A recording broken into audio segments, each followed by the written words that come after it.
Hello students, welcome to our channel Lakshmi Kavya Law Tutorials. Today we are going to discussing about the third important question. Okay, third important question, that is relationship between the constitutional law and administrative law. Prior to discussing about today's video, please subscribe to our channel and like this video and share this video to your friends. Okay, so what is the relationship between the constitutional law and administrative law? What is the relation? So, what is constitutional law? The constitutional law is the highest authoritative body in India. Okay, it is also known as Supreme Law of India. Clear? Supreme Law of India. So all the rules and regulations which are exist in our country provided by our Indian Constitution.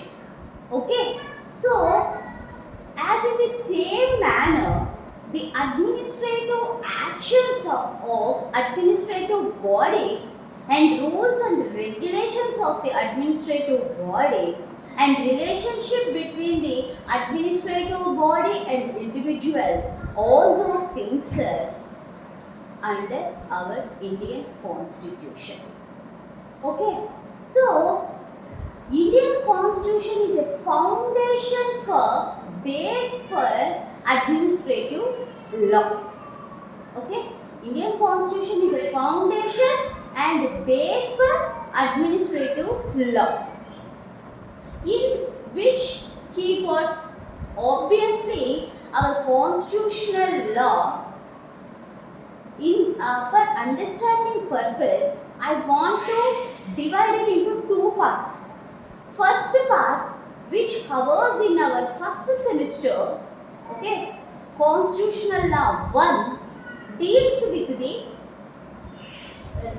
individual provisions, individual persons provisions, that means human provisions. Okay, so second one, Constitutional Law 2, which covers in our semester 2 or 3, whatever it may be, it is different from the our say university basis, but Constitutional Law 2 covers with the mechanisms. Okay, mechanisms means president appointment, prime minister's appointment, rights and duties and powers of the administrative bodies, and all those things are explained in judges appointments. All those things are explained in our constitutional law too. So this is the mechanism law. Okay, so basing upon the mechanism law, the administrative law framed. Obviously, the rules and regulations of the administrative action was framed by the mechanism law. Okay, so constitutional law 2. Okay, and the relationship between the administrative bodies and the individuals are covered under constitutional part 1. That means right, individual perspectives. Okay, clear? I hope clear. So next here some key perspectives. Okay, key perspectives we have to be discussed and understanding very well about the relationship between the constitution and administrative law. What are they? First one, source of administrative powers. Of course, all the administrative powers are derived from the constitutional law, right? And second one, rule of law. What is the meaning of rule of law? Rule of law means equality before the law and equal protection of the laws, right? So, this rule of law, how it is applicable in the administrative law?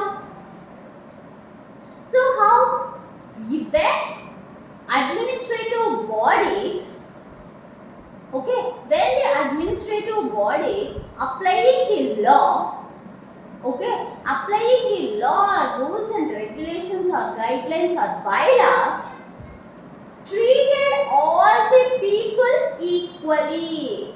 Okay, treated all the individuals equally.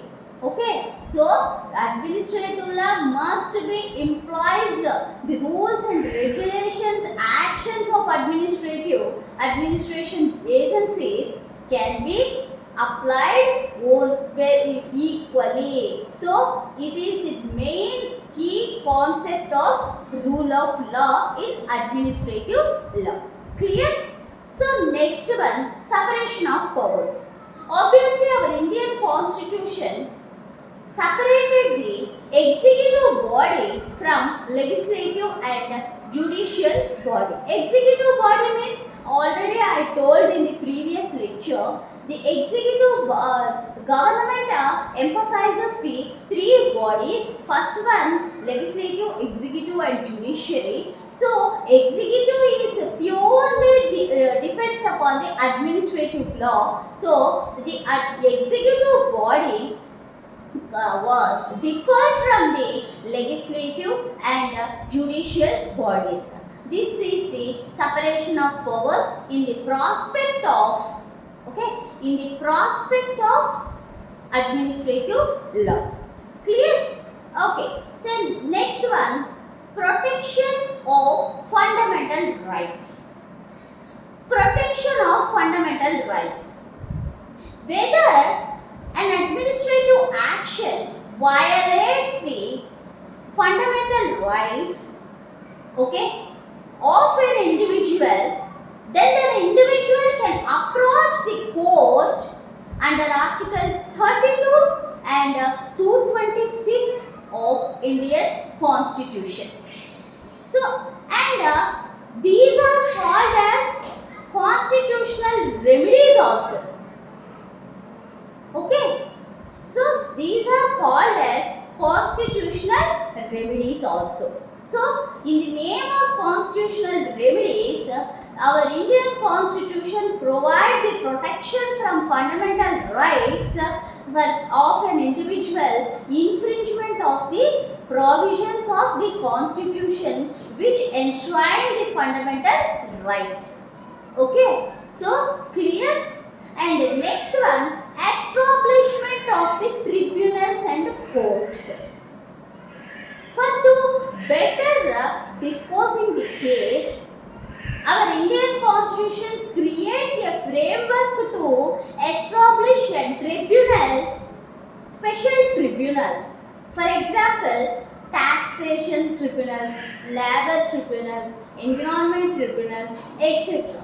These tribunals are dispose the case through settlements. Okay, we have to discuss all the powers and the functions of the tribunals in our next videos. Okay, so these are the key and important points relating to relation between the constitutional law and administrative law. Okay. These are the key points relating to constitutional law and administrative law. Once again, I want to explain that. Once again, I want to explain the key points which are covered under this topic. First one, you have to remember the side headings, student. Please remember the side headings. Then you approach the question, you have guaranteed get 10 marks for this question, because it is totally theoretical answer. There is no sections or there is no type of articles, so there is no case laws. That's why it is purely a theoretical subject. When you are give your level best in your words, you get 10 marks. Maybe I think so it is a short essay answer, but somewhere it is also asked for essay type question. So that's why I am give the notes as far as essay type question. If you are get in the section B, you have to sort out the answer and write it down, because I am telling this suggestion for you. You don't put exact answer on the paper, okay, for 3 marks question, because it is more than enough for 3 marks or 5 marks question. It is enough for the essay type question. So you have to sort out the answer for 3 marks question. Okay, clear students? Once again I am repeating the key points covered under this constitution, relationship between the constitution and the administrative law. First one is sources of administrative powers and rule of laws, separation of the powers, and protection of fundamental rights, and establishment of the tribunals of the court, and constitutional remedies. These are the important keywords and subheadings covered under this topic. Right now I am giving the notes on the monitor screen. Look at the screen and write down the notes. So please look at the screen.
So this is the detailed notes relating to constitutional and administrative relationship, students. So you have to sort out when this question is covers under part B, that means 3 marks or 5 marks question. So this is all today's lecture. I hope all of you understand this lecture and like this lecture. If you are like this lecture, please give a like and subscribe to our channel and share this video to your friends. So this is Lakshmi Kavya Gokaraju signing off for today. Stay tuned.